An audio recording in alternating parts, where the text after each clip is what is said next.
और काम को पूरा करने की जिम्मेदारी माननीय बेनीवाल साहब की। बहुत बहुत धन्यवाद। युवाओं के दिल की धड़कन है हर्ष चिकारा, जोरदार ताली बजा करके हम उस युवा का अभिनंदन और इस्तेमाल करते हैं।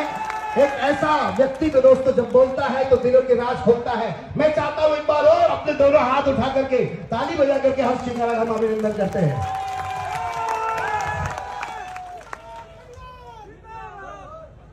सम्मानित बुजुर्ग, नौजवान साथी, आवाज सुन रही मातर शक्तियां, आप सभी के चरणों में हरियाणा से आए आपके बेटे, आपके बच्चे हर्ष चिकारा की हाथ जोड़कर राम राम।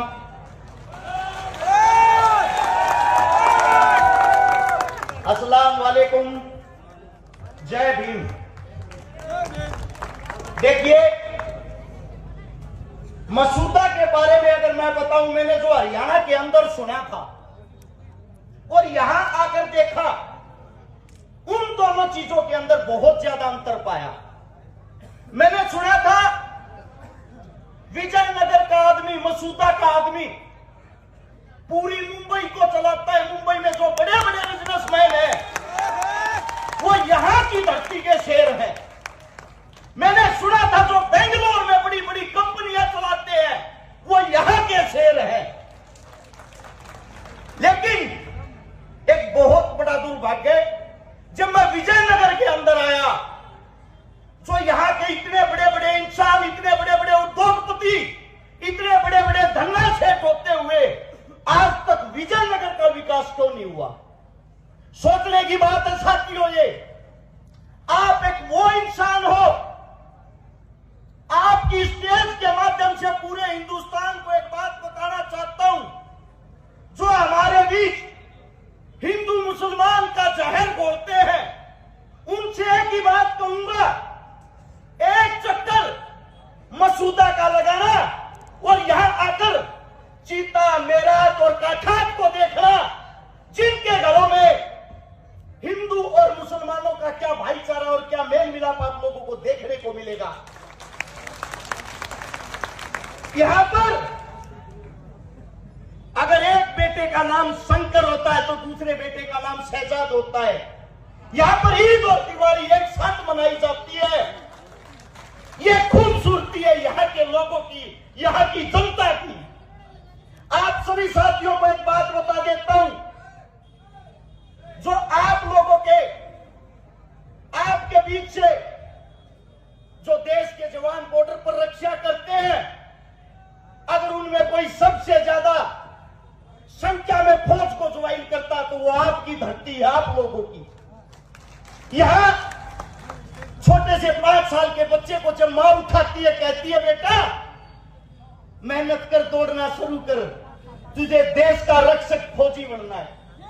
और जब वो 18 साल का वो बच्चा हो जाता है, फौज में नौकरी करने के लिए जाता है, ड्रेस पहनकर जब अपनी मां से आखिरी विदाई लेता है, उसकी मां छाती ठोककर अपने बेटे को कहती है, अगर हिंदुस्तान पर तनिक सी आंच आ जाए, सबसे पहले कुर्बानी बेटा तू देगा, क्योंकि तू एक मसूदा की धरती का लाल है।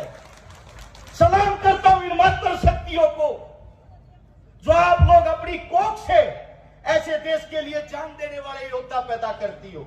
लेकिन दुख, दर्द, तकलीफ एक जगह आती है। आप लोगों के बीच से पहले एक विधायक था, मैंने कई बार सुना है, बहुत ज्यादा जहर उगलता था हिंदू मुसलमान को तोड़ने के लिए। आप लोगों ने उस विधायक को घर बैठाने का काम किया। उसके बाद अगर यहां का विकास नहीं हो पाया, उसका एक ही कारण है। उसका कारण यह है, जो हाल में कांग्रेस पार्टी का विधायक है, वो अपने आप को बाहुबली दिखाता है। यहां पे एक निष्पक्ष शरीफ इंसान आप लोगों के बीच में सचिन जैन जी है। अगर उनको किसी ने काम नहीं करने दिया, वो आपका कांग्रेस पार्टी का विधायक है। और आप सभी साथियों को बता देता हूं, अगर आप अपने बेटे को ताकत दोगे और ऐसे विधायक ने आगे काम करने से हाथ हटाया, उसके हाथ को काट के अपने पास ही रख लेंगे। ये ताकत हमारे अंदर है। आपके बीच 2 योद्धा, 2 शेर, वो ऐसे थे, यही समय था नवंबर का महीना, ऊपर से ठंड गिर रही थी। हरियाणा के अंदर एक आंदोलन चला था, किसान आंदोलन। मैं उस आंदोलन का गवाह हूं। मेरे पैर पे आज भी चोटों के निशान है। अगर आप ये सोचते हो बीजेपी आई आप लोगों का भला होगा, तो आप लोगों का बहन दूर करता हूं। उस आंदोलन में उन किसान बेटों पर, उन किसान पुत्रों पर, उन किसान बुजुर्गों पर ये आपकी बीजेपी सरकार सरेआम ठंड के महीने में आंसू गैस के गोले छोड़ रही थी, पानी कैनन वाटर का इस्तेमाल कर रही थी, गोलियां बरसा रही थी। उस आंदोलन में 750 किसान शहीद हुए। दिन रात हम लोगों ने आप लोगों के लिए वहां बैठकर उस सरकार को झुकाने का काम किया। और जो कहते थे ये मोदी है, ये नहीं झुकेगा, उस मोदी को हमने उस आंदोलन में कोटा किया और वो कानून वापिस करवाए। आप सभी साथियों को बता देता हूं, उस वक्त अगर आपके पीछे कोई शेर अपने पद को लात मार के वहां हरियाणा में उन किसानों के साथ खड़ा था, तो उसका नाम था हनुमान बेनीवाल। और उसी के साथ अगर कोई दूसरा शेर था, उसका नाम था चंद्रशेखर रावण। वहां मौके पर अगर उनके साथ कोई खड़ा था, ये दो ताकतें खड़ी थी। ये किसान के, मजदूर के दर्द को जानते हैं, ये दलित के, आदिवासी के, मूल निवासी के दर्द को जानते हैं। और आप लोगों का भला जब तक नहीं होगा, आपके बीच से आपका बेटा कुर्सी पे नहीं बैठेगा। मैं आप सभी साथियों को बता देता हूं, जो ये सोचता कांग्रेस आप लोगों का भला करेगी, अब 5 साल से आपके बीच कांग्रेस ही थी, भला किया क्यों नहीं? आप सबसे पूछना चाहता हूं, उनको भला करना था जो वे बड़ी बड़ी इस वक्त चुनाव के टाइम पे अपना मेन्यू दिखाते हैं, अगर हमारी सरकार आई ये करेंगे वो करेंगे। अरे सरकार तो आप लोगों की ही थी, करना था तो अभी कर लेते। और जिसको ये लगता है हनुमान और चंद्रशेखर की 10-12 सीट आएंगी, वो एकदम गलत है। हाल फिलहाल हमारी 40 सीट राजस्थान के अंदर आती है, हर सीट पे घूमता हूं मैं। एक बात और बता देता हूं, हम किसी के साथ सरकार नहीं बनाएंगे, सब हमारे साथ सरकार बनाने आएंगे।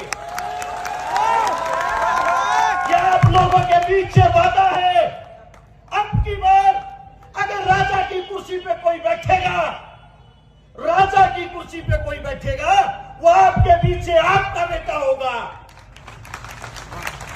और जो कहते हैं हमारी सरकार बनेगी, हमारी सरकार बनेगी, उनको बता देता हूं, ये हमारी नहीं, ये अपनी सरकार बनेगी, आप लोगों की सरकार बनेगी। और जिनको लगता है हम कुर्सी लाने के लिए आए हैं, हम कुर्सी लाने के लिए नहीं, अब की बार कुर्सी को हथियाने के लिए आए हैं। एक हाथ जोड़कर आप लोगों से सिर्फ इतनी ही गुजारिश करूंगा, आप सबसे एक विनती है, आपके पास लोग आएंगे बहलाने के लिए, पुलाने के लिए, भगाने के लिए, जोड़ने के लिए, तोड़ने के लिए, जाति की कसम खिलाने के लिए, धर्म की कसम खिलाने के लिए। जब आपका बेटा बॉर्डर पे जाता है, क्या वो शहीद अपनी जाति या अपने धर्म के लिए होता है? नहीं, वो हिंदुस्तान के लिए अपनी शहादत देता है। ये जो बेटा खड़ा हुआ है, इसकी जाति, धर्म, इसका मजहब, इस चीज में इसको मत दासना दोस्तों। सिर्फ एक ही चीज देखना, ये मसूदा का वो योद्धा खड़ा जो हर घर का भला करेगा। अगर ये हार गया, समझ लेना मसूदा का विकास हार गया। कांग्रेस यहां बन ली, बीजेपी यहां बन ली, बार बार बनते आ रहे हैं, तब उनसे विकास नहीं हुआ, तो एक मौका हमारे अपनों का भी होना चाहिए। आप सभी साथियों से यही गुजारिश करूंगा, ये मत सोचना इस लड़ाई में हनुमान चंद्रशेखर ही मेहनत करे, ये मत सोचना इस लड़ाई में सचिन भाई मेहनत करे। आप सब हनुमान हो, आप सब चंद्रशेखर हो और आप सब सचिन हो। जब आपके दिल दिमाग में ये आ गया, आपको हराने वाला कोई नहीं होगा। हो सकता मुख से कोई गलत शब्द गलत बात निकल गई हो। आप ही का बेटा हूं, आपका बच्चा हूं, पहली बार इस क्षेत्र में आया हूं। कभी कोई ये सोचता हुए कोई लड़का आया था दाढ़ी वाला हरियाणा से, कुछ भी बोल के चला गया। थोड़ा सा आप लोगों को बता देता हूं, गरीब मजदूर परिवार का बेटा हूं। बचपन में अपनी माँ दादा दादी को खो दिया था, भगवान को प्यारे हो गए थे। उस दुख दर्द से निकल के आपके बीच में अगर आज आके ये बातें बताता हूं, इन्हीं हाथों से हिंदू की, मुसलमान की, गरीब की, दलित की 400 उम्र बेटियों की शादी करवा चुका हूं, जिनके माँ बाप नहीं थे। 3000 से ज्यादा उन परिवारों को बसा चुका हूं जिनके घर में एक वक्त का चूल्हा तक नहीं जलता था। जो आपके नेता मंत्री काम कुर्सी पर बैठकर नहीं करते, 35 करोड़ रुपए की नगद मदद उन परिवारों की कर चुके हैं जिनके घर में इलाज के लिए एक पैसा तक नहीं था। कोरोना काल में जब आपकी सरकारें धूम दबा के, आपके नेता मंत्री डर से भयभीत होके अपने घरों के ताले लगा के अपने घर में बैठे थे, उस वक्त इन गरीब माताओं बहनों भाइयों के लिए कम से कम 5 लाख आदमियों को भोजन खिलाने का काम किया था। 135 से ज्यादा सरकार के खिलाफ आंदोलन लड़ चुके हैं, हर बार विजयी होके आए हैं। इसीलिए कहता हूं अब की बार हमारी हार कैसे हो जाएगी। आप सभी साथी विश्वास दिलाओ मेरे को कि अपने भाई को धोखा नहीं, अपने भाई को साथ दोगे। दोनों हाथ उठाकर एक जोरदार नारा, इंकलाब जिंदाबाद, ताकि हमारी एकता को यहाँ दुश्मनों तक पता चल सके हमारी ताकत कैसी है। हनुमान और चंद्रशेखर के शेर कैसे धाड़ रहे हैं। बोलो तैयार हो? इंकलाब जिंदाबाद। आप सभी साथियों ने इतना प्यार मान सम्मान दिया, दिल की गहराई से आप सभी का धन्यवाद। और जो मैंने बोला वो भाषण नहीं, मेरे दिल की आवाज है, उसका ख्याल रख लेना। आने वाली 25 नवंबर को मछली की आंख की तरफ बोतल की आंख दिखाई देनी चाहिए। धन्यवाद आप सभी का।